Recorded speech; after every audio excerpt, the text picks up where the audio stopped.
Hi, it's Kevin from Sun Stream Infrared Saunas, and I'm here on the first floor of our factory today. This is where the lumber for our saunas is stored.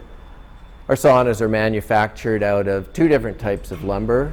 We use either Canadian Hemlock lumber or hardwood Basswood. Our Basswood comes from Russia, and that's what I have samples of behind us here today.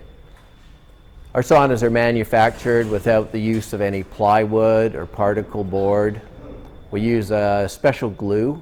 We use brand name Titebond glue that's manufactured in the US, and that meets the FDA criteria for food contact safety. One of the questions I've had from folks was, how is your lumber stored? I know when people are shopping around for an infrared sauna, you have concerns about all the different aspects, the different features of the sauna, and the origins of the materials. One customer asked, how is the lumber stored? Is it ever outside? Is it getting wet? Could there possibly be any mold growth? Was there any need for chemical treatments to protect the lumber? Well, that's certainly not the case. You can see that we have a nice dry, heated facility here for our lumber. It's not outside and there's no chemical treatments required.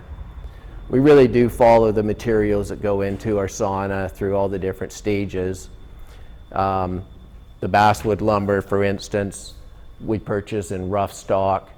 It then moves to the next stage of processing where the wood is processed into the tongue and groove boards that are used to build your sauna. That happens to be a very expensive, sophisticated machine that produces the tongue and groove boards.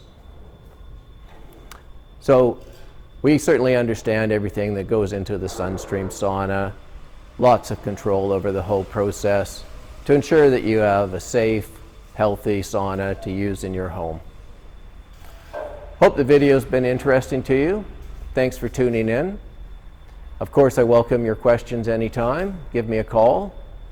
I look forward to hearing from you, and we'll talk saunas.